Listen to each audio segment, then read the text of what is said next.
Welcome to the Successful Nurse Coach podcast. On this podcast, Laura and Shelby, both board-certified nurse coaches, show you how to make as much money as you want in private practice as a nurse coach.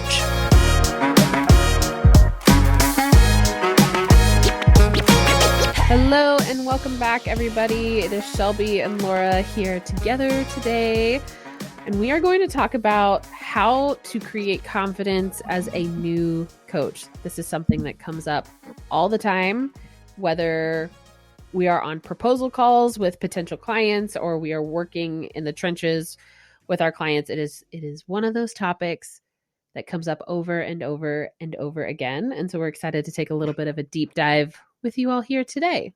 How are you doing today, Laura? I'm feeling confident today, Shelby. Of course you are.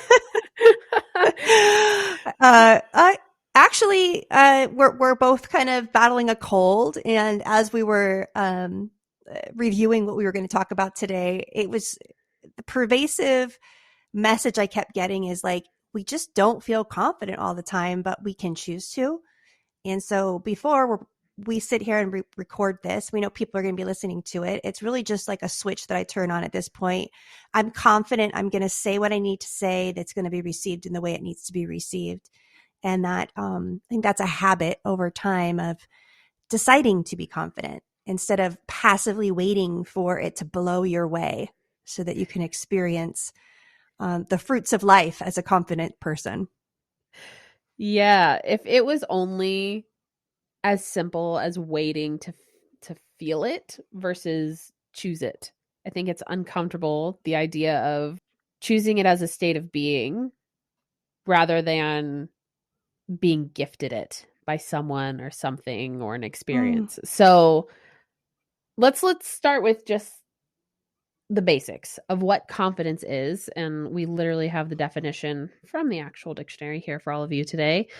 And it is the feeling or belief that one can rely on someone or something or firm trust. And when I hear the technical definition of it, the nitty-gritty, it brings up actually quite a bit for me. And as Laura and I were reflecting before we hopped on here and started recording, I was trying to think of like the moment that I felt confident, because I knew as a new coach, I did not feel confident, like at all. But I was willing to figure it out. And there wasn't like a moment for me where I chose confidence or had this like insane revelation of, oh, I wasn't confident and now I am. But there was this underlying trust in myself that I was going to figure it out. Even if I didn't have the answers, I was going to figure it out. And I think that came from a long list of experiences that allowed me to build that trust in myself. So like even rewinding back to my teenage years, like I played sports. I knew that if I put in a certain level of effort, I was going to get a certain level of outcome. Same with like grades and with college and all of these like more traditional things that built up this like self-trust over time. And even though being new, like I was okay with being new and not having it all figured out. And I think that's where a lot of new coaches get stuck because we've been experts in our field for 5, 10, 15, 20, 40 years. It's hard. It's hard to rewind and be new again. But yeah, what about you, Laura? Gosh, I feel like my answer changed just like deeply listening to your story and piggybacking on the beginner phase of doing a new skill. In private practice, you're doing a new skill and you're a new entrepreneur. So it's a double whammy. I was definitely more confident as a coach and less confident as an entrepreneur. So before coaching calls, I stepped out of entrepreneur mindset and stepped into coach mindset, which was easier for me. And my confidence with coaching came from deciding this is what I was meant to be. So I already kind of allowed myself to be new, but I was new at what I was meant to do. So it didn't really matter how long it took. So I think really it was growth mindset that allowed me to be okay feeling like a beginner, feeling like I was new, but also making an impact, as opposed to a fixed mindset where I have to wait until I'm at some level before I have any value in the world. So I think it was a combination of growth mindset and also just the bigger why and the bigger calling that gave me confidence then. And honestly, if I reflect back on my life, I was the person who jumped around from job to job. I had a lot of experience being new. One of the things I was very proud of is there wasn't a job interview that I've never gotten a no at a job interview. Maybe once for a babysitting job because they were twins and I had no business babysitting these baby twins. But I felt really confident in my ability to be on the spot new. And I leaned on that. I leaned on my belief in my interviewing skills to help me in my early stages of coaching. Yeah, that's a really good point. And I think that anyone listening to us right now, well, not anyone, most of you are nurses, and this is a skill that we all have, right? Like even if we're not super comfy at being new, nurses are really good at being dropped in to the middle of a crisis situation and being able to think on our feet. So like every nurse has this innate skill to figure it out, to have this confidence that like, I don't know, like with coaching, it's just so hard to like get it wrong. I'm using air quotes here to where like in traditional nursing, you get it wrong and someone could be hurt by that. Right. So like the stakes are so much less here.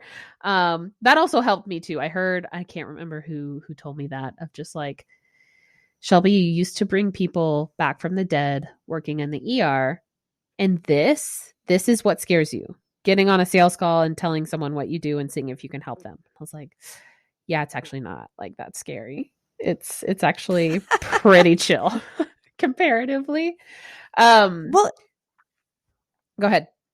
You just absolutely, like, when you were talking about where we're coming from with nursing, like think about like the 5 rights of medication.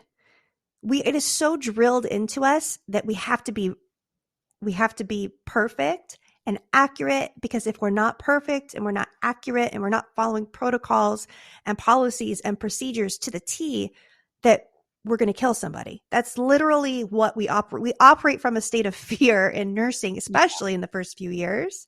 And I feel like that might be some of the mindset that follows people over into this coaching realm, where literally you can't do it perfect. There is no procedure or protocol.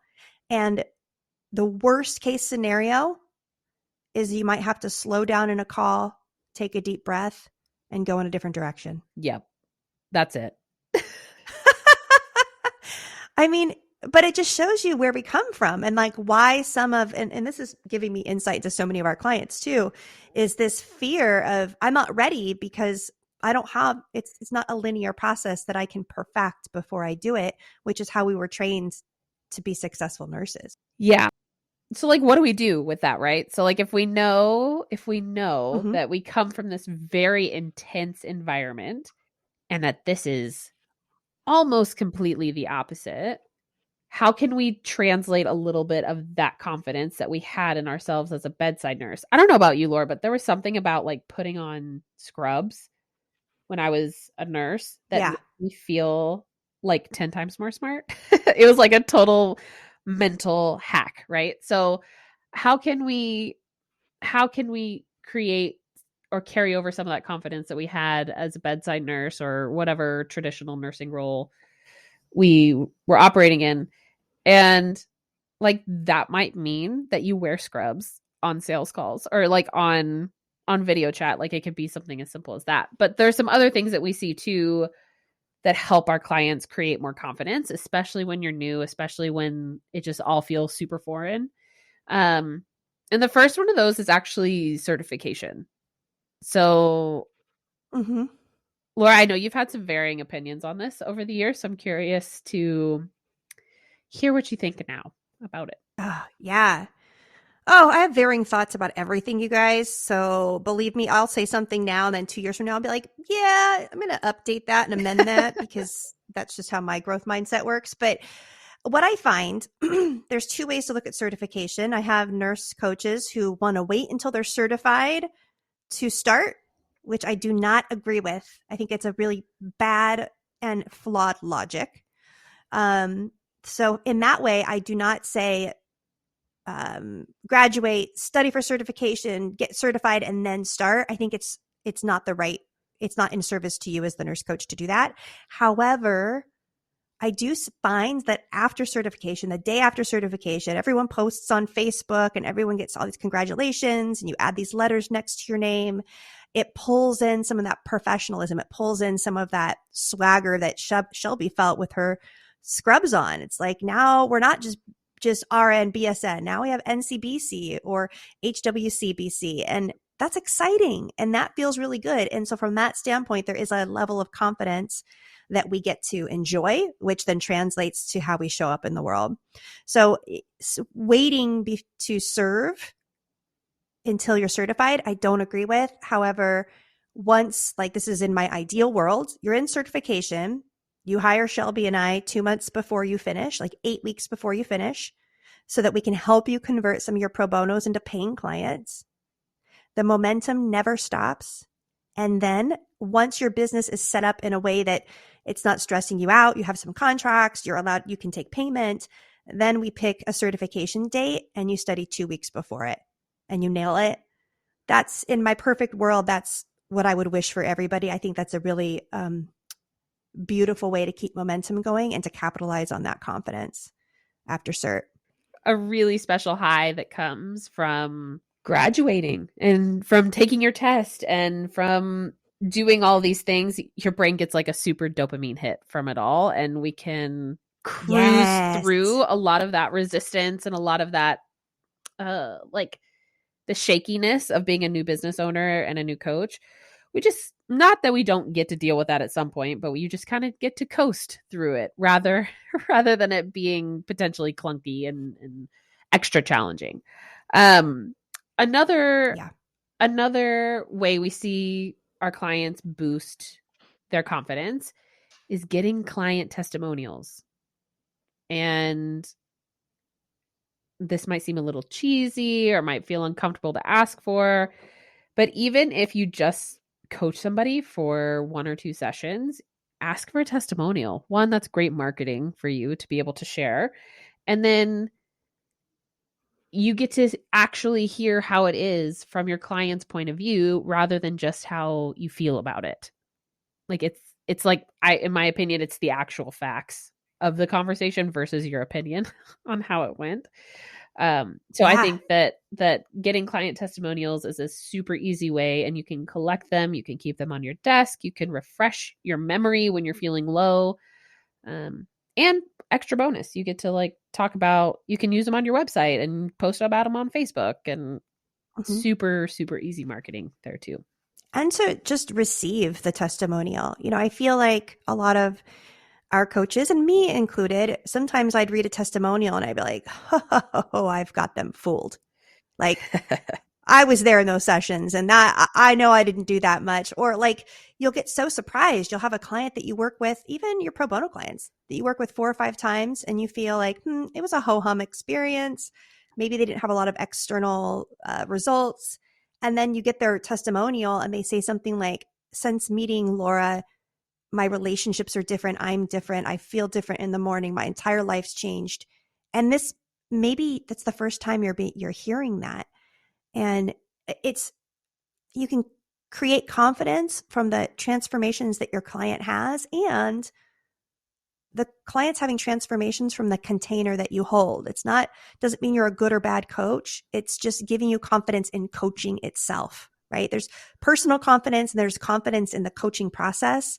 And I think you have to be a 10 out of 10 in confidence of the coaching process to begin to have confidence in yourself in the role as a coach. Totally, totally. And I think that being coached regularly increases your belief in the process because you are doing the work like in real time. So I think that there can be a disconnect sometimes when nurse coaches are like, I don't know why I don't have any clients yet. people that I coach for free are having such a wonderful experience, and then they don't want to invest.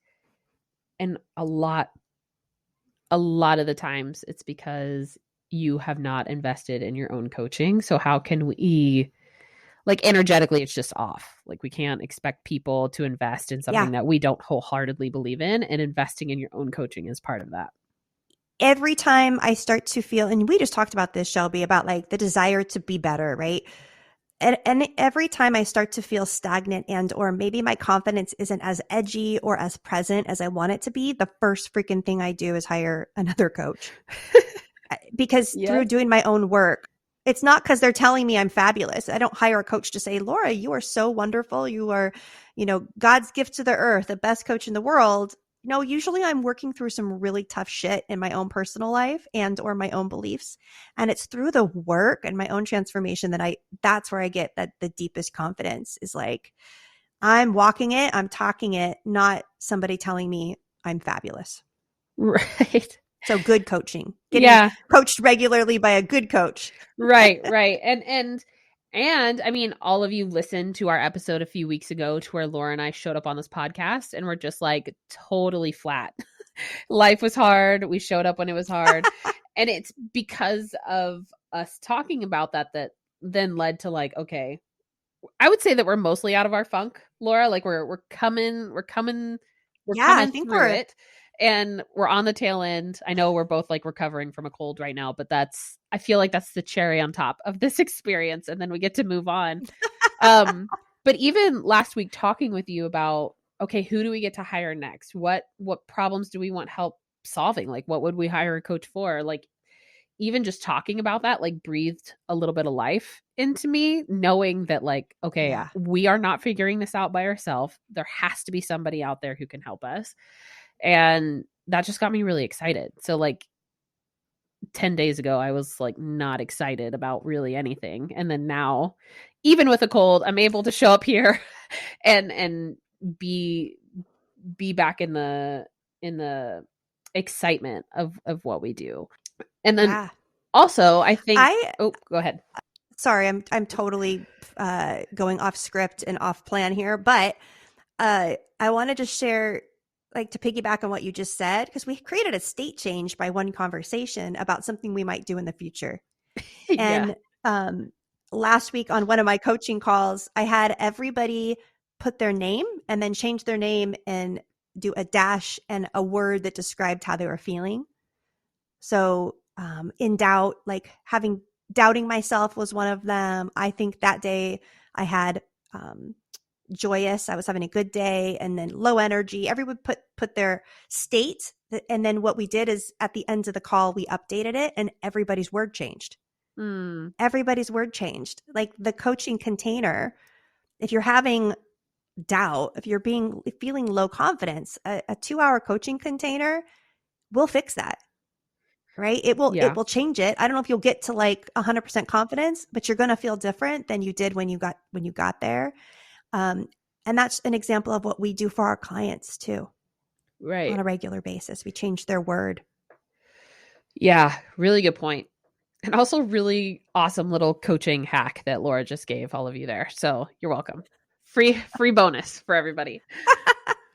And I think that this last point that we have is like probably, gosh, I don't know if it's the most important, but it feels really important. So in our business over the past couple of years, we've had a couple of these like hard spells that knock our confidence. Usually it is related to a client outcome. Laura and I are still working on being unattached to the outcome all the time. And we get chances to practice all the time.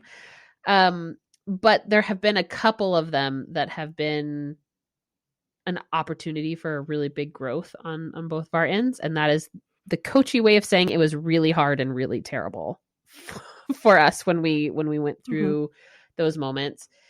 And one thing that we have noticed for us and for our clients is how, like, let's honor the feelings. Let's not discount the feelings or judge the feelings. Let's feel the feelings. Let's go to our coach or wherever we go to get support. And then how fast can we get back on the horse? Like, how quickly can we create a corrective experience that is actually more true so that we can move through that like snafu or that blip as fast as possible? Or else you get stuck. You get like stuck, and then it gets bigger and it gets bigger, and it carries more meaning, and it gets heavier. And then it's like 100-pound backpack that you're carrying around all the time. Yeah, ladies, it's kind of like in the dating world when you go through a breakup and then you don't really feel better until you have a flirty conversation with a really cute guy. Like, that's a corrective experience. So when you have a negative client experience, somebody ghosts you, somebody quits. We've had a couple very stinging endings of coaching relationships with clients. And that can, if you don't go and create a corrective experience, it's defines you. It's like the last thing that defines you as a coach. And the faster that you create a corrective experience, which is by you going out and finding a corrective experience, not by you waiting for someone to come to you to create the corrective experience. That would be my absolute best advice, because you are going to have moments where a client outcomes that aren't happy, right? That aren't good for you as the coach. Maybe a client decides that they want to quit. You know, I think I've gotten what I needed. I can't get anything else from you. I want to quit and I want a refund. That can mean a lot more and can affect your confidence a lot more if you don't honor it, learn what you can from it, and then go create another client. Right. So huge one. Yeah, absolutely. And I like what you said there about like, it's your responsibility to go and create that experience. We cannot wait for it to happen for you, because that's how the backpack gets heavier. So be in charge of that. I know it's like the last thing you want to do when you're feeling crappy, but trust me, trust us that being of service after you've just been dealt a little bit of a blow helps ease it and give you another experience to balance it out. Yeah, I think so those were how we see our clients become more confident: through certification, through asking for client testimonials and receiving the words, actually allowing yourself to really receive it, being coached regularly. So having your own coach, that really, really helps. And then after you have a negative experience, taking complete responsibility for creating a corrective experience as fast as possible. One thing we didn't touch on was thought work. I'm going to leave that one alone just because thought work itself, we haven't talked about yet in our podcast. We will get to that, but thought work's another great tool to create new thoughts around yourself that create thoughts of confidence and a state of confidence. And Shelby, I want you to talk about this one, about the fact that you don't get to have confidence before you take action. Yeah, doesn't that suck? I think that I don't know where this collective inherited idea has come from that we have to be confident first in order to do anything comes from, but it's a big enough theme in our clients' world that it's totally worth mentioning. And you create confidence through action. You create confidence through positive experiences.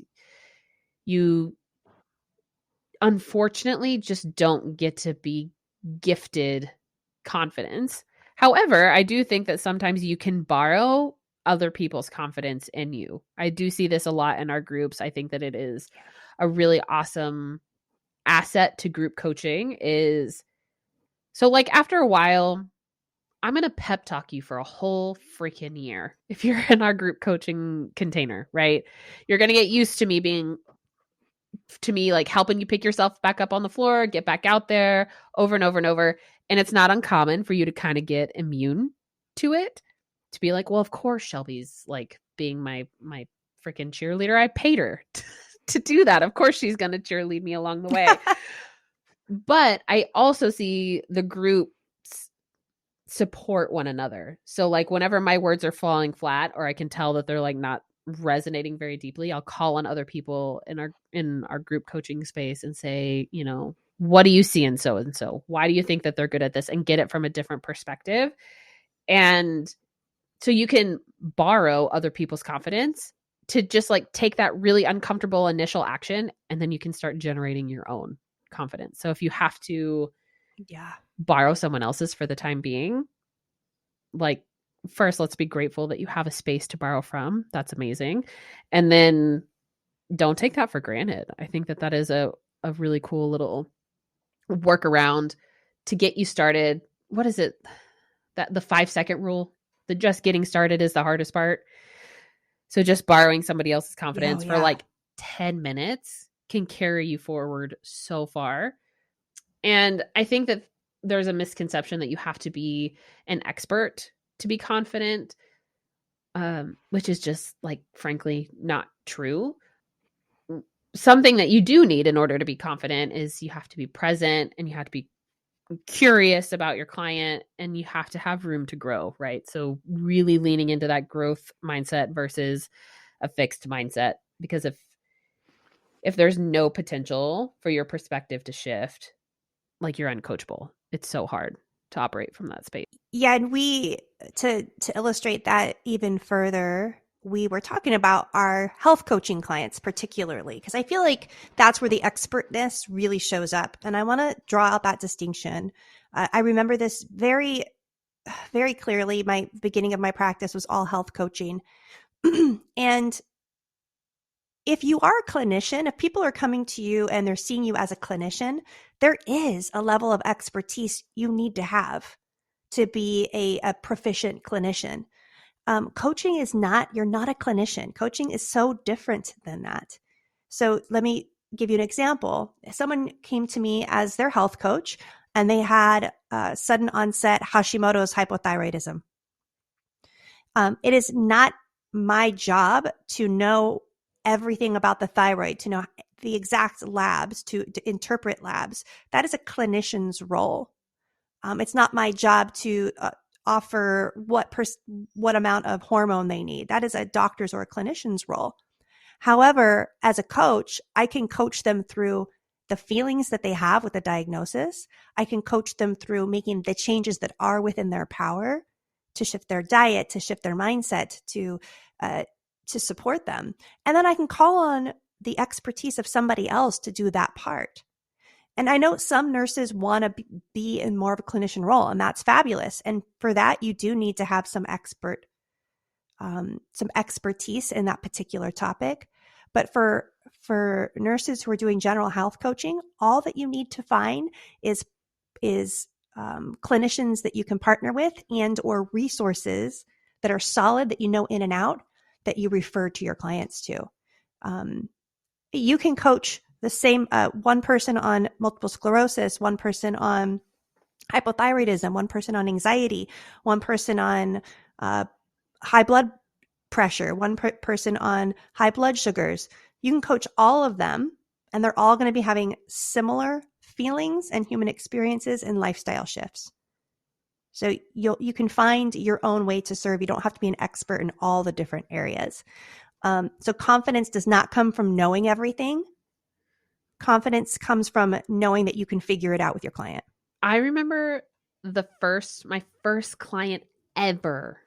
That's exactly what I told her on the sales call. Was, I don't know what. Oh, really? Yeah. This is so weird that you just said that. But she was on the call. She's a friend of mine, and she was telling me all these like mystery symptoms, right? How it all begins. And on the call, I was like, listen, I do not know what is causing these symptoms, but I do know that I can help you sift through it all and make some sense of it. And she said yes to working with me. So, and what we ended up working on was a wide variety of things, but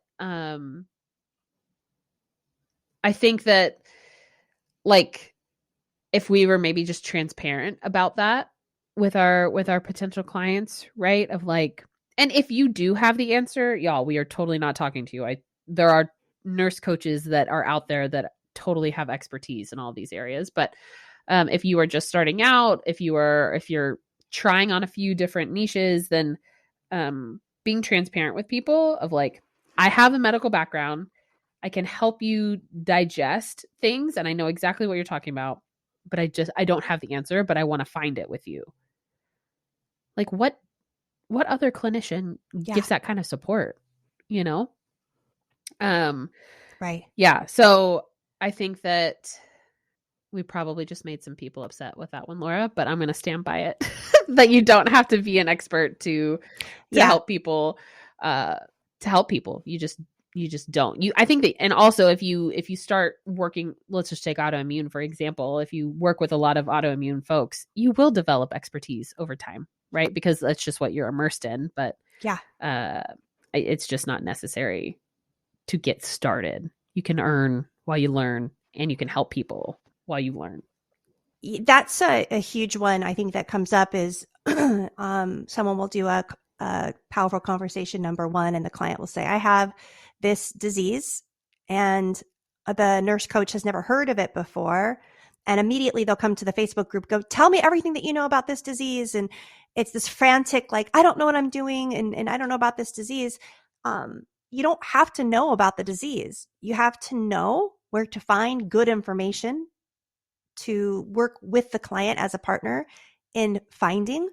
Even just if all that the coach does is impart on the client the belief that there is a solution and we will find it, that's huge. That's so huge. And in early in my practice, I worked for a doctor, and so what I would find myself doing is if this client was a family member, would I try to figure this out on my own, or would I refer them to Dr. Heidi? And I would always refer them to Dr. Heidi. Dr. Heidi has 25 years as a clinician. I am a nurse coach. My expertise is in behavior change, and it's different than what Dr. Heidi's expertise is in. And so partnering with a provider that is an expert is the dream team, in my opinion. If you have that opportunity, that's the dream team. And I remember her saying, Laura, I can tell people what's wrong and I can point them in the right direction, but I cannot help them learn about themselves and why they can't change the way that they eat. And I can't help them begin to process their emotions differently. And I can't help them look at the relationships in their life and the boundaries that they have. And these are all equally important as my diagnosis and my treatment plan. And the whole in my practice is nurse coaching. I remember her telling me that very quickly. So the dream team is finding your own experts, your own referral network. And then you show up and do what you're trained to do, which is the coach, which is a different skill set than the clinician. And then after a while, you'll be somewhat of a clinician. You will know, because you've worked with so many clients, that you'll begin to build your own capacity and not need to refer out so much for information. I hope that helps. I know that's a huge one for after graduation, and you're trying to figure out how to help all these seemingly very medically complex people. And I always end up coaching my clients around what's the next right thing? What's the next most important step? We don't have to have all 75 steps planned, but I know that you know what the next step is for this client. Let's focus on that one next step. Totally. And I think that, especially in the beginning, being curious on like why they're actually seeking out coaching to begin with. There's this instinctual urge to fix as nurses, and we really get to let go of that, because coaching is not fixing. I feel like that could be a whole other podcast episode in itself. But if you have someone that reaches out, they're medically complex, take a deep breath, get on a call, and figure out why they reached out to you. What is their gap, and can you help them? And I would say 85-90% of the time the answer is yeah, you can absolutely help them with their gap. Yeah. So confidence, although it's a noun, if you look it up in the dictionary, it's a noun. I think Shelby and I see it as more of a verb, right? It's a choice. It's a way of being. You can be a confident beginner. You can be a humble and confident coach really the first time that you coach. And it's just a decision that you have to make. I always tell my clients, this particular situation comes up in my mind. I remember telling a client, I said, okay, I'm going to say something to you that's pretty spicy. It's going to be pretty straightforward. I want you to brace yourself to receive this. And I just remember saying to her, I can't make you confident. There's nothing I can do as your coach to make you confident. There's nothing I can say. There's nothing I can do. There's nothing anybody around you can do, your family, your clients, nothing.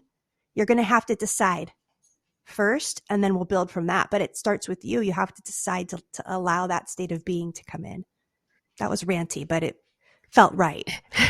Well, it's true, right? Like again, all of the extra stuff that we said here is really like fluffy business, but yeah, confidence it's a choice first, and then you build that trust, you build the experience, and by proxy build your confidence in what you do.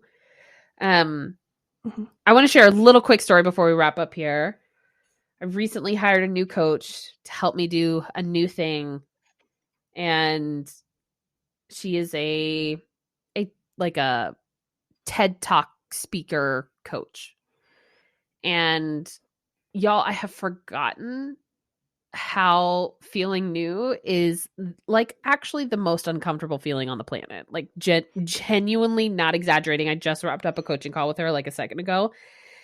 And my skin wants to crawl. Like my skin wants to just leave my body. That's how uncomfortable the work I'm doing with her makes me. And she challenges me every time in all the ways when I'm on that call. And I have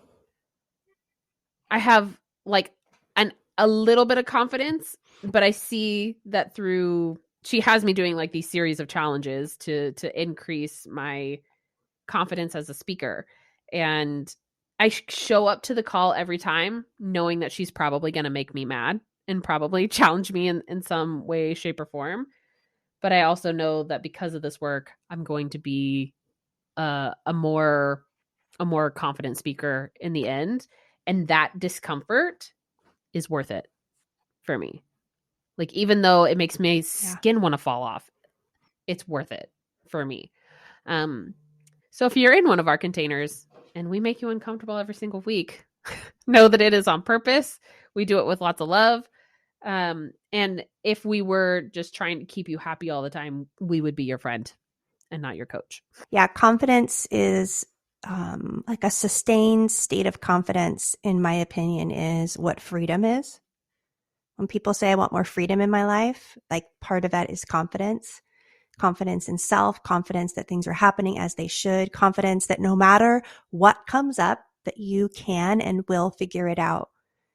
That like deep knowing that no matter what, like this, for example, with like this speaking coach, like if I go on stage and I blank out completely and that's like the worst case scenario, I will still be okay. It will be a story that I can tell for the rest of my life. It'll be something that will propel me into being something better. So even if you think about the worst case scenario that can happen as a coach, as a new entrepreneur, as a new speaker, knowing that no matter what, it's going to make me better. I'm going to figure it out. Confidence is the ultimate expression of growth mindset. Of no matter what, I've got this. I'm going to figure it out, and whatever comes my way, I'm going to make it make me better. Yeah. And you're going to kill it, by the way, Shelby. You're going to kill it. Listen, I know I'm going to kill it, but oh my gosh, this process sucks. But yeah. I know it'll be fine, and I know it'll be great, and I know it'll be awesome. But that was a really powerful way to end, Laura. I think we should cap it right there. All right. That was the exclamation point on everybody's quest for confidence. All right, guys, if you are just tuning into this for the first time, we hang out in our free Facebook group, The Successful Nurse Coach, and come find us there. On our website, we have an amazing new grad resource. So if you are new and you are hungry for good information, check out our website, and we have a tab with incredible resources for you. And thank you so much for listening. We'll see you guys next week. Bye.